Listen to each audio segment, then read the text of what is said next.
There we go. Okay, now I'll stop sharing. All right. Hi, everyone. I'm Gary Vanderlinden, and thank you for being a part of this today. I am going to try to share with you a couple things. And let me hopefully get this started, and we will go from there. So the first one that I'm sharing is the completed game. Now, I think, Lori, this link might have gone out earlier, but just so you kind of see where we're going to try to end up when we're done is the snake game. And it's just your traditional snake game, but it's in Java. And so just to give you a sense of what it's going to hopefully look like when we're done, this is kind of like a welcome menu. And that's what we're going to be working on today. Tomorrow, we're going to be adding where we actually use the mouse to click on the snake head and start the game. And then we can use the key listeners and we can go after that apple that's kind of hidden up there at the top right now.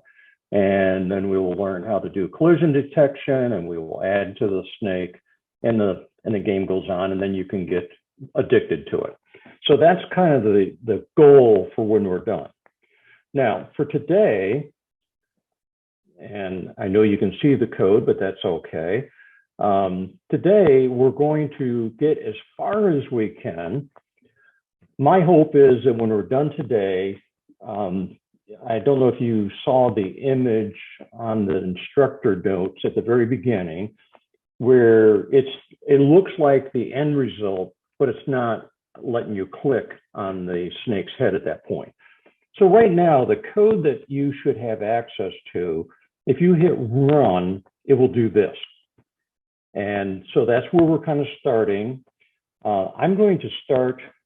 And again, if you have any questions or concerns, break in. I've got the Zoom meeting kind of minimized, so I have as much screen space as I can. So if there's a problem, shout out. We're all in this together, so it's very fair to just jump in. I've tried to put as many comments as I can. I don't know about you, but usually when I tell students to do that, I'm the worst of them all. You know, we need to comment our code, and then, I go write code and I don't put comments in. So I've really tried hard to put the comments in, and I'm going to touch on things. Some of you in your surveys, some of you said you knew some of these things. Some were, well, I'm not so sure. So I'm just going to touch on them. If we need to explore on them, we can do that at the end during that 15 minutes if you want. The J-frame in Java graphics is basically your window, if you want to think of it as the window. And so I'm just setting my size to 500 by 500. That's entirely up to you, the title. And this default, what to do when it's on close. You know how on most windows you can click the red X up at the right corner? That's what that is. Now, instantiation. Oh, we use such big words sometimes, but in this case, I'm instantiating my runner program over here on the left. I'm instantiating that, and I'm calling it component. Now, the way instantiation works, the first part is the class name, which has to be over here in this file structure. So that's the class name. And then new, and then this runner with parentheses is the constructor's name. So when I'm doing instantiation, I give the class name, my variable name equals new, and then the constructor, in this case, no parameters. And we'll look at the constructor in a minute, but that's what's happening. Now, just real quick on instantiation, in case you're a little bit not as used to that as some. Basically, that's like, we've got all the programs over here in the library. Now I want my own copy so I can mess with it. And that's what instantiation is doing. So the code that you see is still over in the main library where we keep our source code, but then I'm bringing it over and now I can make those variables become what I want at runtime. I'm not messing with the master code. So that's what instantiation is really doing. It's just like up here when we have this main method that Java always looks for to start. That's really just instantiating this code right here. So after we instantiate it in the main program, then we're going over and we're starting a method called a timer. We're going to talk about that today. So that then is basically going to pass control over to this other object called the runner and to that method. And down here, these two statements, one is we're just adding this thing called component, which is this variable where we instantiated the runner. We're adding that to the frame, which is the window. The component we're going to build is what's called a J panel. And so if you think about it, you could have multiple J panels. We only have one, but you could have multiple J panels on a J frame. And so you could have different sub windows on the J frame. So the J frame is the big one. The J panel is kind of the smaller windows you might have in there. All right. So again, if Lori or Linda, if you can tell me if anybody's sending things in the chat room and just shout out and stop me if I'm talking too fast. I'm just so conscious of that 30 minutes that I'm trying to go as quickly as I can. So far, so good, Gary. I'm sorry? So far, so good. Okay. So let's go over and look at the, I didn't do the first thing I was going to do was go through how to set up the program in CodeHS in the sandbox, but we're saving that in case somebody needs that later on. We can come back to that. Now, you notice I've got a bunch of import statements. I'm not planning to go through all of them, but basically the intent is that, as I try to tell students, that if we had everything in the compiler at one time, we would take forever for it to compile. And so the people that built the Java compiler tried to slim it down so it could be fast for the, I'll say 75% of the typical code that people use. Then those of us that want to do some of the unusual things, we then import the libraries into the compiler so that it can get the methods and classes of the things that it doesn't normally contain. So that's kind of a quick on what that all is. Now, if we come down, here's our class statement for the runner. And remember, the main program has instantiated this class. And notice I'm extending a J panel. Now, okay, so we had instantiation on the last program. Now we're talking about inheritance.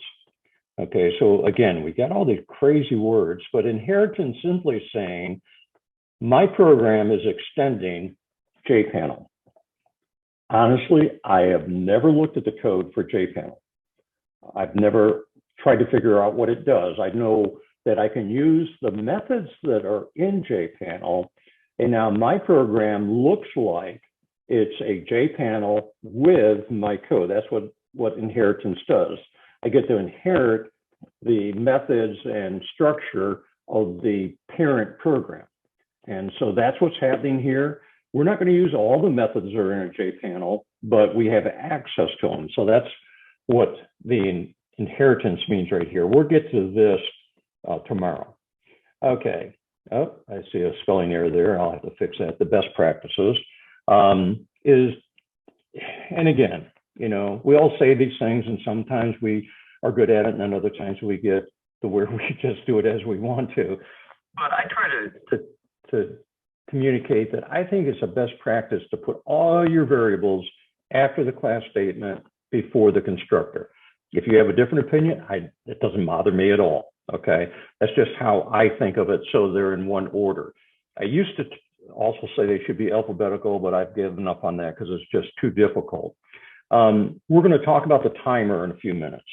And so notice we have a variable here called private. And again, just real quick between private and public.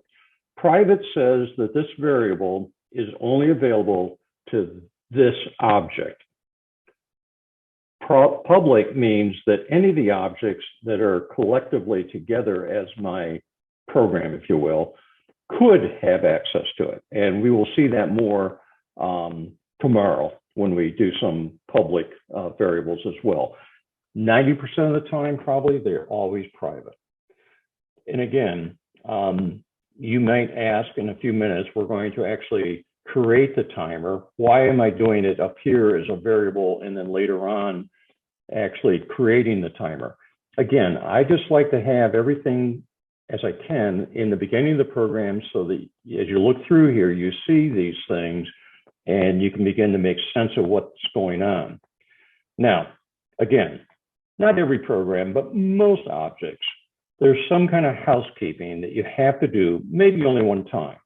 Maybe you have to set up some variables. Maybe you have to instantiate something, whatever it might be.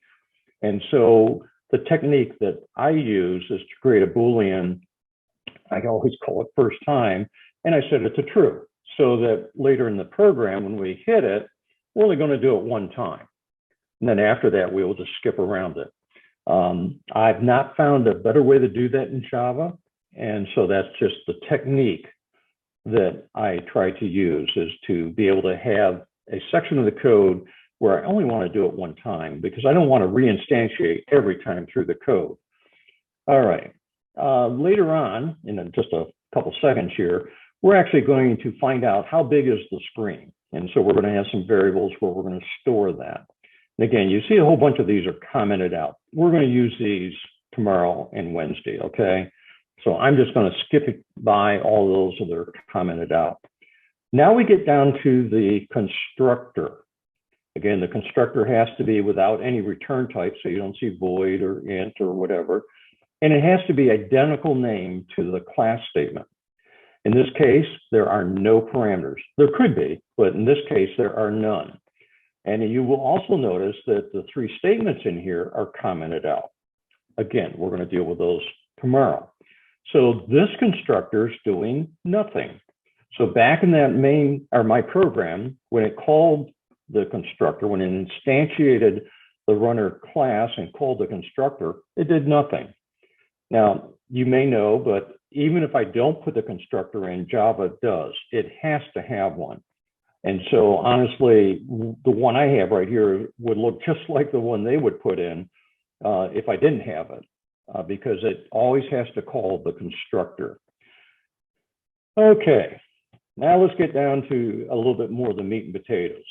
Okay, here's that method that you saw in my program that was called start timer. And notice the return type is void because there's nothing being returned. So there's a start timer method. Method names, as you know, can be anything they want. So we're talking about the clock, the system clock Wednesday. So remember in just a few statements up above where I had that private timer, capital T, T, which was saying my variable T stands for a timer. Well, now I'm actually defining what I want my timer to look like. It's a new timer, and I'm saying I want the timer to go off every 50 milliseconds. This, when you're doing online gaming, is probably one of two or three critical elements in terms of the speed of the game. The lower the number, the faster it goes. So if I want to slow things down, I can make it larger. I want it to be really fast, I can set it down to nothing and you probably can't see the game. All right, now what happens when the timer goes off? It's no different than if you're on your iPhone and you have a timer. The buzzer goes off.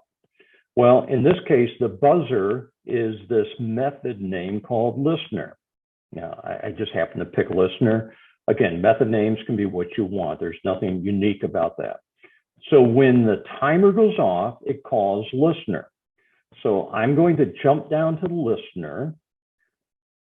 And listener, if you scroll down, you see a lot of code here. We're going to get to this over the next 3 days. But if you keep scrolling and keep scrolling, we finally get down at line 383, and you can see the method listener. Now it implements, and I'm going to emphasize this more tomorrow, but implements has to do with interfaces. Again, there's just so much about the Java language, sometimes it's overwhelming. But with an interface, it means that somebody has defined a class and it has some methods in it and that I can now implement it. When they created the class, they didn't know how they wanted it to be implemented. So in their case, they had this structure, but now I'm overriding their method called action performed, and I'm giving it some things to do. So when I implement this, I'm taking their code, but I'm now telling it specifically, what do I want done? And in this case, the only thing I'm doing is this command, repaint, which in Java speak says, I want you to go back up to the program, or the method, I'm sorry, up here, because we just skipped by it. Okay, we started the timer. We went to the listener. The timer went off. It says repaint. Repaint, now remember, we have extended the JPanel.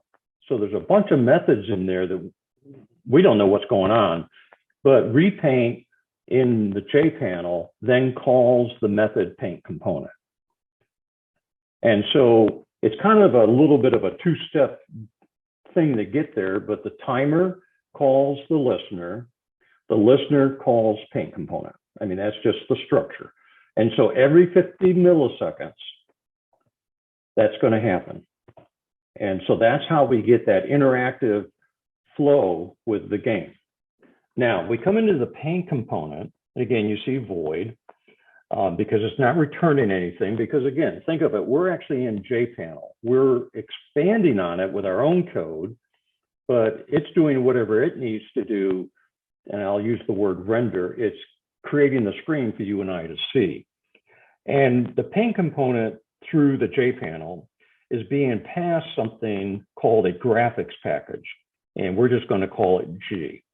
And so that's how we get the graphics package that's buried inside a JPanel that we don't have to know, but there's a few commands or several commands that the graphic package will let us do to build our screen. All right, so, and we're going to use some 2D graphics. So again, I won't spend time on that. So here's our first time. We're getting the size of our screen, and we're putting it into something called the D variable, which is defined as a dimension variable. And now we're getting our X max and Y max. And then again, over the next couple of days, we're going to go through a lot of these variables. And then we come down to, and we're still in first time. Now we're coming down and I'm using drawstring to put the stuff out on the welcome screen. All right. And then I turn first time to false. So the next time the timer goes off, when it hits this method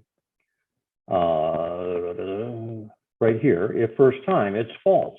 And so it's just going to skip right around this. And right now, there's no other code to be executed. So when we hit run right now, what's literally happening is the main program is setting up, it's calling this, this stuff is displayed on the screen, and we don't know it, but our program is in a proverbial loop right now. It's just running every 50 seconds, but it's doing nothing. So it looks like we've got a static screen, but in reality, the program is sitting there waiting for something to happen. Okay. All right, let me jump down now. All right, so let's, and again, between the notes and what we're seeing in the code, I hope that you can pick up on, how to put these things on the screen, the fonts, the colors, things like that. If you have questions, we can certainly come back to that. But in the order to try to get a few things done today, I thought we should try to add some images. So the first one that we were going to add is the background image. And you can see in the notes all the things we have to do.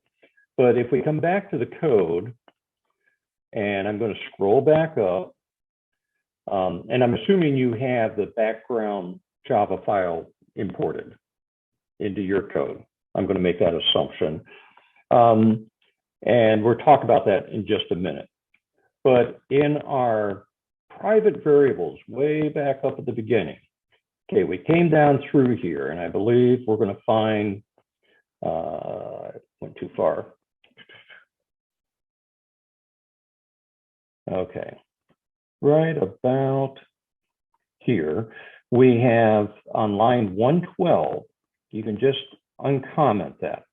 That's our background image. Now, real quick, I don't know if everybody is aware or not, but with any of the programming languages that I've come across, I can use Control/ to either comment a group or uncomment a group. Now, that happened to be one line, but if I highlighted all of them, I could use Control/ to uncomment them. I don't have to do each line. Okay, so I've uncommented that. So background. Background is my class name, and I'm calling it my background. Now, when we come down inside of first time, we come down here and we have something right here that says instantiate that variable. My background equals new background, pass it the maximum X and maximum Y. So that's instantiating that module. We're going to look at it in 1 second, and then instantly call the method draw, but you have to pass it the graphics. So again, if we just do that Control/, I'll uncomment those two. And if we try to run it, let's just see if it does what I perceive it's going to do. We have a background image displayed. Now, let's just go look at that file for 1 second, because all of the image files follow the very same structure. Okay, so, you can look through these variables, and I know that we're running close on time, so let me just kind of skim through these, but we have a URL and then a buffered image.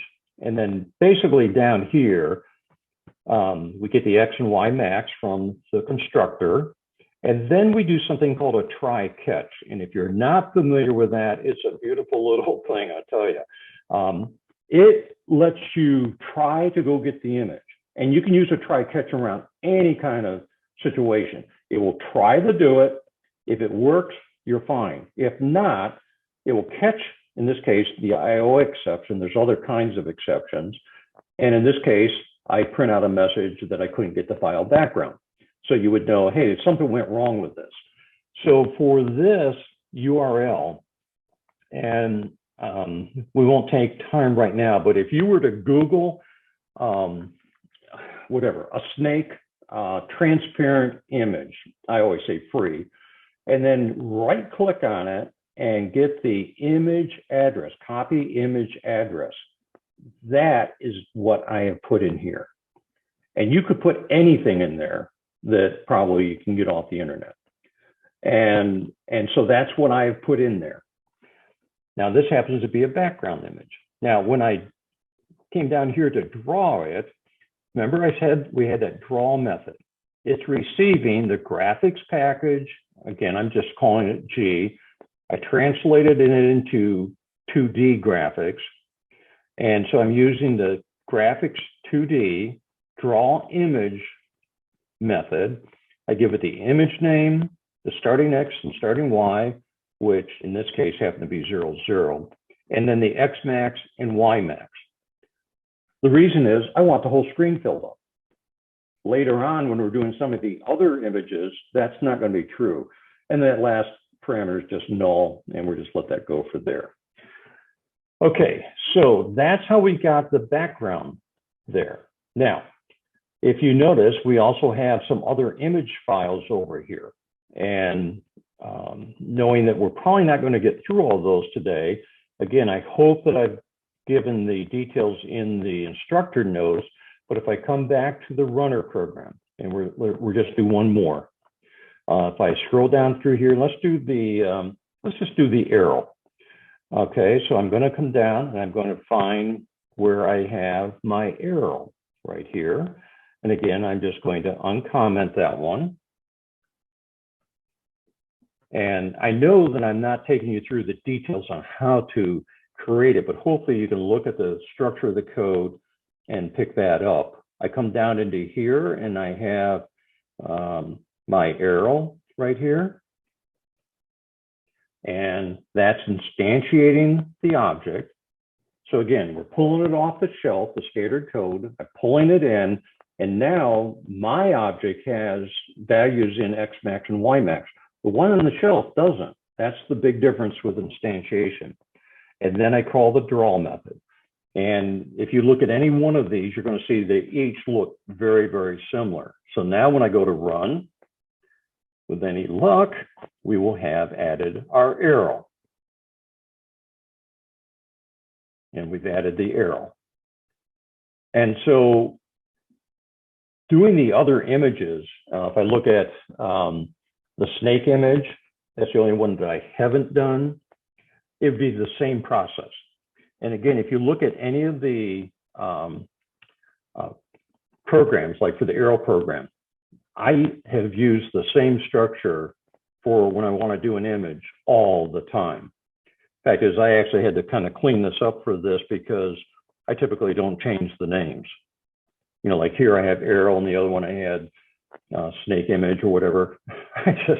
I get lazy and I just use the same name, and the only thing I change is the URL because they're so standard.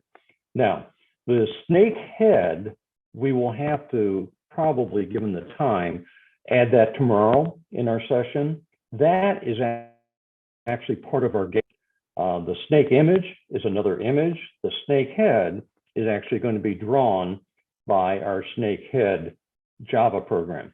Now, obviously, you have these. You're more than welcome to play around with them. You can't hurt them.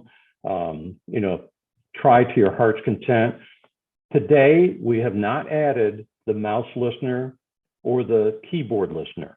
And so even if you get the snake's head drawn, the mouse will not recognize it. You can't click on it to start the game. If you go back to the other link that Lori sent out that has the full game, you certainly can. So Lori, I know it's 3:31, so I better stop, take a breath, and see what everybody's thinking at this point. Thanks, Gary. That was so much good information. We so appreciate that, for sure. Let's see. So Linda, let's do this. Linda, do you have that link handy? We want to just toss a quick check-in in the chat to everybody. And if you can just tell us how you're feeling, like, oh, I'm kind of nervous about this, or, you know, I'm excited about this. It's just a quick one-click thing. That would be great. Let's see. We've had some questions. I know. Awesome. Cool. Anthony's excited. Cool. Is everybody doing okay with everything with your code? I know we've had some questions about getting the background image for the text to appear. And my thought is we're all on Zoom, and sometimes that's causing a bit of a lag for us. Could you just go back over and make sure I uncommented everything? Because I'm not getting, nothing showing up besides I get a gray box and the little X to X out of it. Oh, okay. So I'm not getting the text or the background image. Lori, is there a way that Callie can share her screen? I could if I was on one computer, but I have the okay. Zoom on an iPad. Okay, no problems. So the default code that you should have been able to get to should have came up and shown that, you know, blank screen, if you will, without you didn't get the writing or anything. I don't have text or background image. Stop, run. So it turns, when I run it, turns black, and then it turns gray and doesn't do anything else. But I thought I've got the same situation. Okay, I thought I uncommented everything you uncommented, but it's possible my toddler may miss it. Can you expand the window over to where the display is? Can you drag it over some? You mean the coding window? No, the display window. There's a little air. No, I can just expand the coding window. But I can see that there's a bar on the bottom, but it's basically full, and I'm not scrolling back and forth to find anything. Okay, so I don't know if you can see on my screen, but when I'm right there, I get that double line. Let's try. Yes. You can pull it over. Okay, I got that now. And now I can see some black on the right now. Okay. Can you try running it again and see if that Sure. stop and run? Yeah, because maybe my screen is small. I saw it for a second. Good, good. I have run into that before where if, depending what kind of device you're on, if that output window is too small, it can't display. And I've set mine to 500. So honestly, you could come back to my program over here and you could change that down to 300. Would that scale everything else too? Or will, you know what I mean? If I did it right, it will. Just wondering if it was dynamic. So now I can see it. Let me show you what it looks like. Okay. Yeah. So now I see it, but it's not, it's kind of cut off a little bit. But it looks like I have text and I think I have the arrow too. So let me try 400, 400, see what that does. Yeah, I mean, you can just keep trying it and seeing which one will work for you. And I just need to do it on a bigger screen is what the problem is, right? Yeah, you know, I'm sorry, because I use 500. No, you're good. 400 seems to work. I don't know if you can see it, but now it looks like I can see most everything. Good, good. Yeah, I see the down arrow. That's great. Yeah. So it looks like I did what you did. Okay, thank you, Kelly. The other gentleman said it didn't work for him. Did that solve yours as well?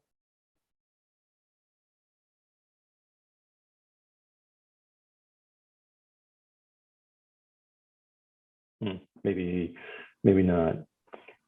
Any other questions like that? Because we did set aside here at the end, because I know I was talking really fast because there's so much that I wanted to cover.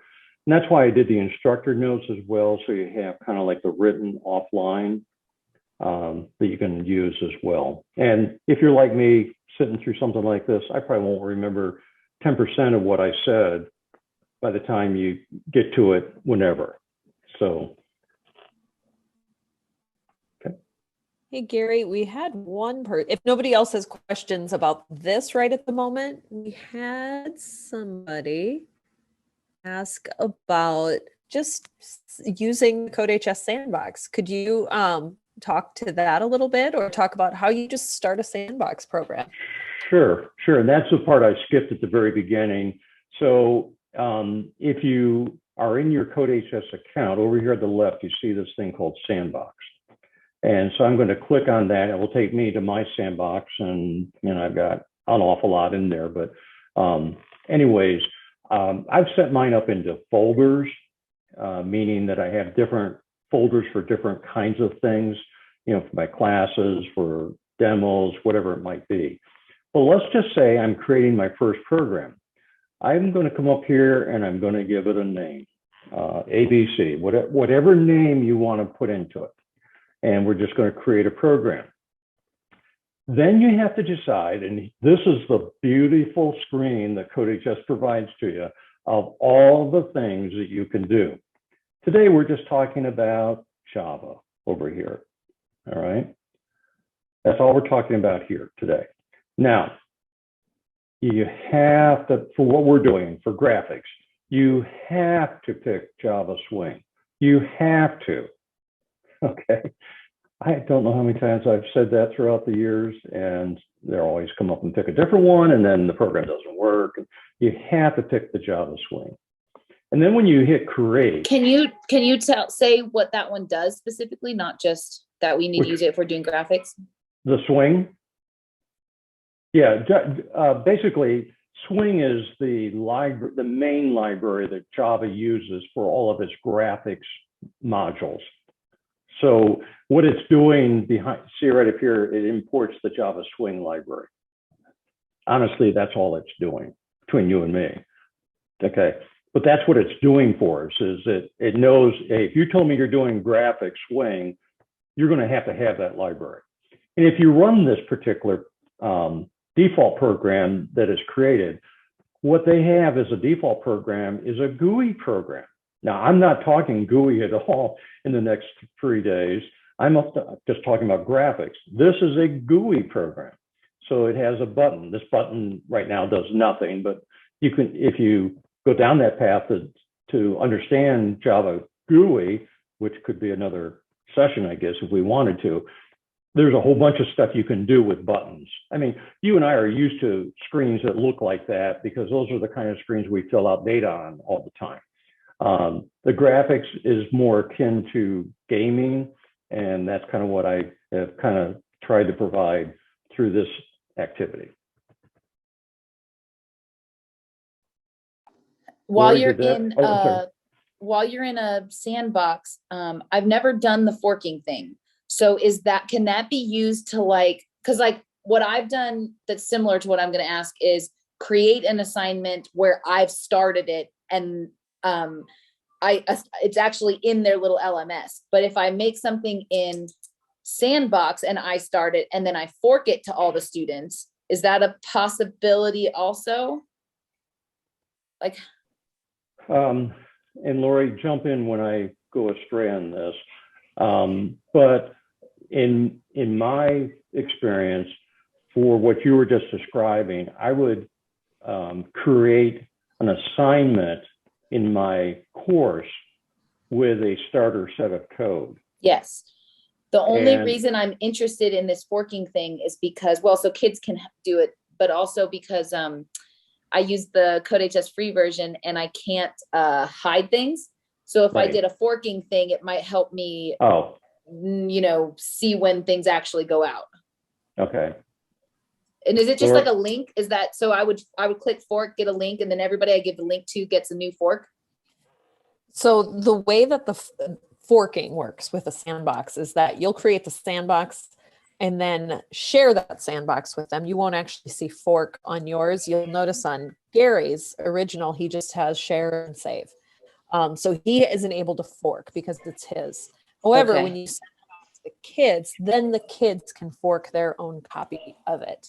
And I think at that point, because you'd even have access to the classroom sandbox, I think. So I can get you a better workflow for that. But yeah, so just curious. Students would fork. Nope, that's a great question. So which means then they could also just mess up the original. So maybe that's not a great idea. Nope. Yeah, they can mess it up after they fork it, but that's definitely a possibility. Thank you. Yeah, you bet.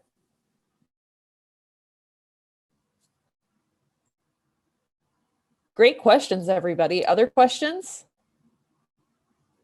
Hey, thank you for coming. Yeah, we love doing these workshops, and we actually have a ton of teacher training workshops coming up too. And of course, Gary is still finishing his. So he's got lots of other ideas for these too. Yeah, so hopefully by Wednesday, we will have this all set up where you can play.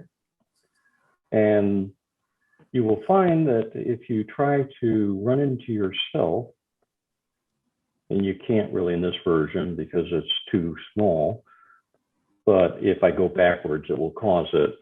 We will do collision detection and we will crash into ourselves, because the snake can't eat itself, right? It can only eat the apple.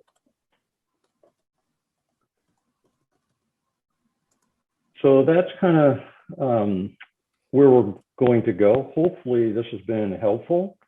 Again, if you see anything in the documentation that's confusing, I'm sure it can be, or from today, tomorrow when we'll start right there. If you want to, I'm not sure how they can communicate ahead of time, Lori. I don't know if they can send questions in, or we just start at the start of the session, whatever. Yeah, you know what? If you've got questions, let's do this. If you have questions that come up tonight, I think the easiest way to handle that, let's just have you go ahead and email. Oh, that's fine. I'll stop sharing. If you've got questions that come up tonight, go ahead and email me.